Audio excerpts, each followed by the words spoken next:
It is the last item in your current files.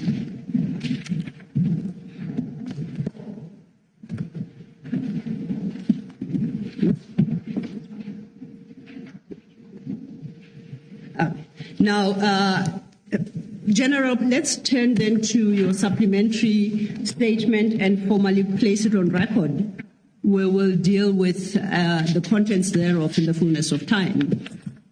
Please turn to the last item in your file. There is a statement there marked supplementary statement of Hendrik Franz Flynn. It's a 7-page document. And if you go to page 7, it's dated even date, and it bears a signature. Do you confirm that's your signature? Indeed, Commissioners. And you confirm the correctness of this supplementary statement and you stand by its content? That's correct, Commissioners. Thank you, General.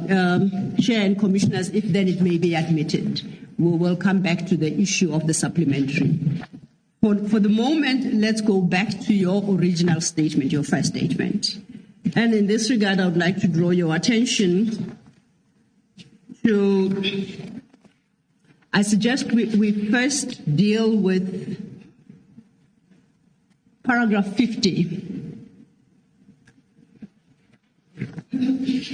At paragraph 50, you point out that the FSL did not attend the scene.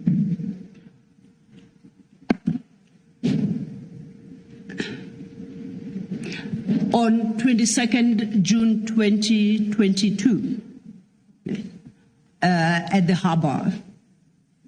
And the reason advanced was that FSL declined to do so because it was not a clan lab scenario, meaning it was not a clandestine drug laboratory. My question is,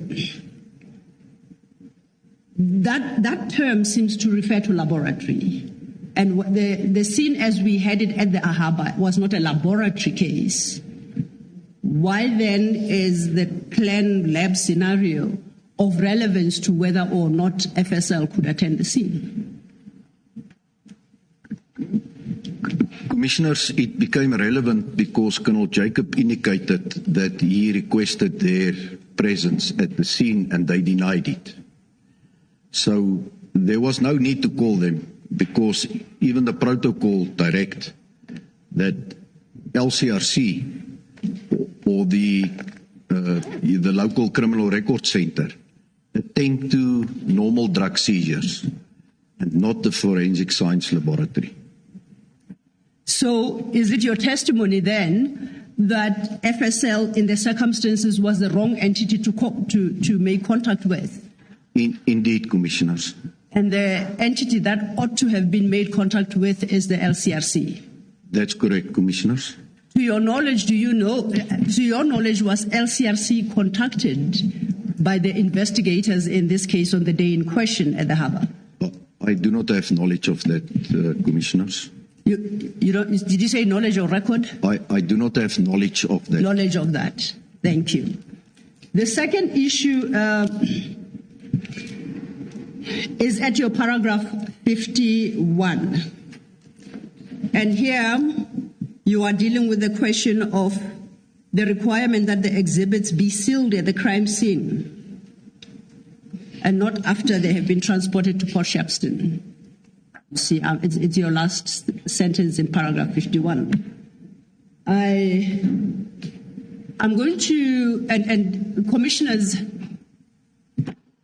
we now have 2 SAP 13s, and I think this would assist with a question posed by Commissioner Pumalo yesterday. I'll call the one the Isipingo SAP 13, and then we have the Port Shepstone SAP 13.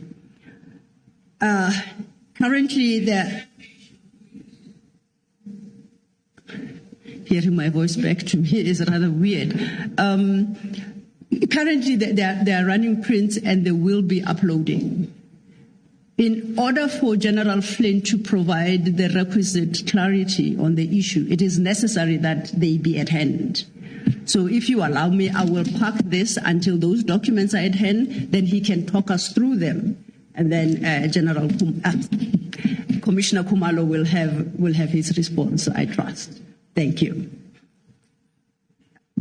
In the meantime, then,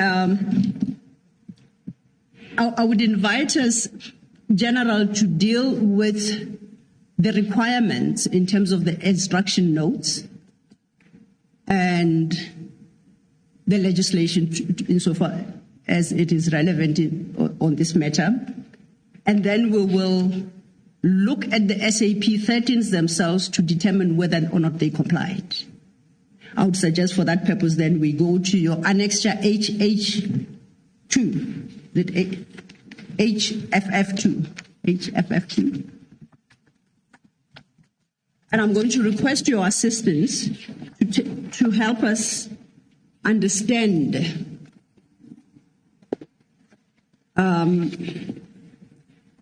the requirements of HFF2. For the record, that is the National Instruction 8 of 2017, titled Property and Exhibit Management. I would like us to perhaps start at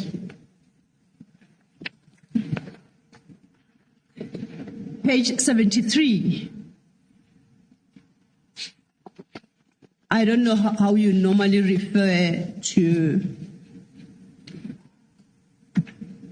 whether I'm at 4. Is that a part 4? Is that a clause 4? That item 4? How do you normally refer to it? So, paragraph 4. Paragraph 4.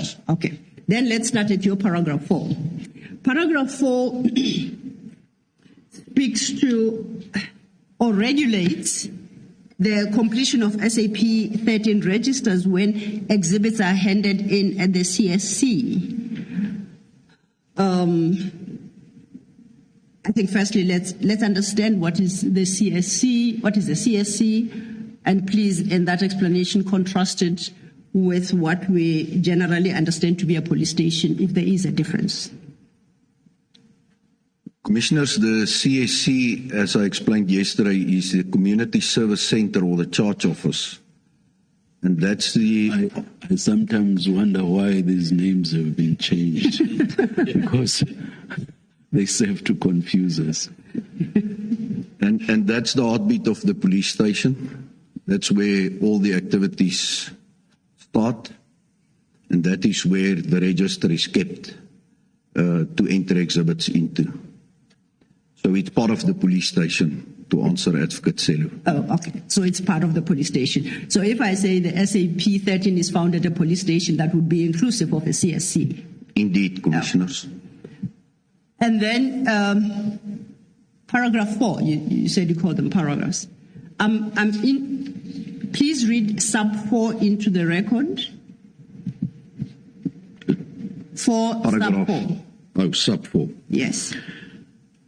All property and exhibits seized must be entered in the SAP 13 register of the relevant police station where the crime was committed or where the property was found, and then transferred to the relevant unit and entered in the SAP 13 of the relevant unit.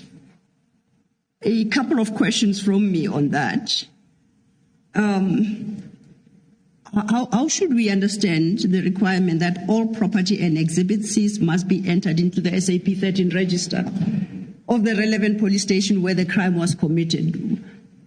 Does that mean each and every item must be registered? Does that mean a generic description of the exhibit must be given? How should the Commission interpret that requirement? Commissioners, it's expected of police officers entering exhibits into the SAP 13 to be specific and complete. It means that exhibit seal numbers must, for instance, be entered. If there's a serial number on exhibits, that needs to be entered. If it's cash that's being handed in, the serial numbers of the cash need to be entered. So it needs to be a very comprehensive and complete entry that's being made there. And if we then take it to the second, what I'll call I'm very sorry to stop you mid-sentence.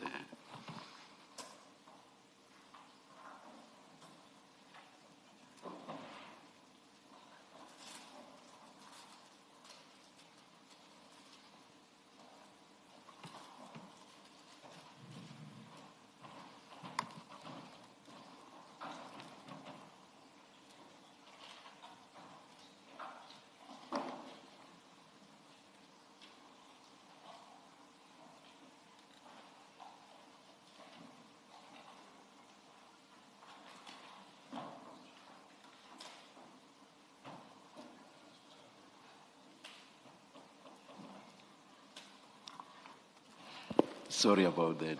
Thank you, Chair. Thank you. General, your statement, page 1 to 26. Can you confirm the signature on page 26? I confirm it, Commissioners. And you confirm that this is the statement that you prepared for purposes of your evidence before the Commission? Indeed, Commissioners. Do you confirm that it is accurate, the contents of the statement is accurate? I confirm that, Commissioners.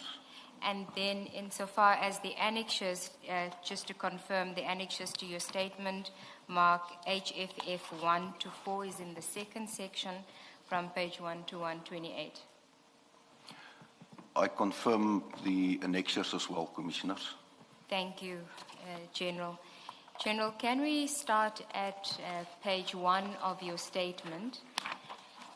And if you could, we did have the discussion about how you want to deal with your evidence.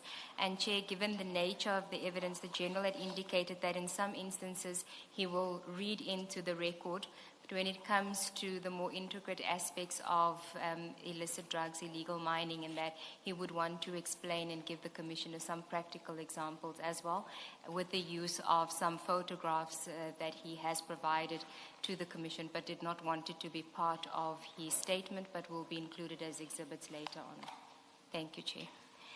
General, you may then start on page 1 at paragraph 1, and please, if you want to read, you can read, and then where you want to explain, please do so, or elaborate. Thank you, Commissioners. I am a Major General in the South African Police Service, attached to the Directorate for Priority Crime Investigation, known as the DPCI or Hawks, as the component head for serious organised crime investigation, based at the head office in Silverton, Pretoria. In 1993, I obtained a National Diploma in Police Administration from Technikon SA. In 2007, I obtained a Baccalaureus Technologia in Forensic Investigation, a Magister Technologia MTech in Forensic Investigation from UNISA in 2010, and a postgraduate diploma in Business Management from the Northwest University Business School in 2023. I joined SAPS on 1 January 1989. By then it was known as the South African Police Force. In September 1990, I was attached to the Diamond and Gold branch in Klerksdorp, which later became known as the Precious Metals and Diamond Unit, where I performed duties as an investigator and later as a team leader. This unit was eventually incorporated into the South African Police Service Organised Crime Unit. On 20 February 2009, the DPCI was established, incorporating the SAPS Organised Crime Unit. I have been with the DPCI since its inception. In October 2016, I was appointed Cluster Coordinator for the Detective Service in Phokeng, managing and overseeing the detectives within that district. I held the rank of Colonel at the time. This appointment was within the greater SAPS, so it was not within the DPCI. I was responsible for coordinating all investigations within the cluster, including inspections and attending to serious crime scenes. Commissioner, when I refer to serious crime scenes, it inter alia includes murder cases, serious robberies, house robberies, etc. That's happening on a regular basis within that space. On the 1st of January 2019, I was promoted to Brigadier and appointed as the Provincial Commander for Serious Organised Crime Investigation, or SOC in brackets, within the DPCI in the Northwest Province, and I was based in Klerksdorp.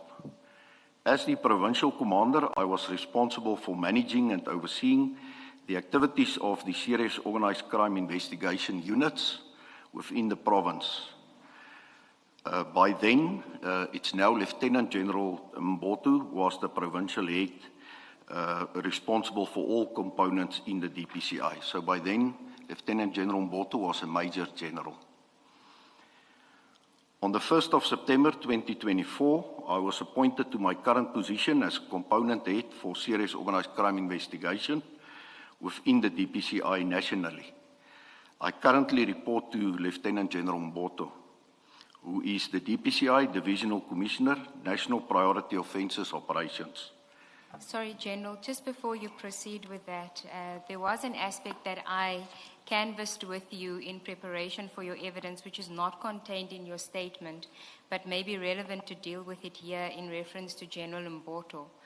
You will recall, you say that you started on the 1st of September 2024.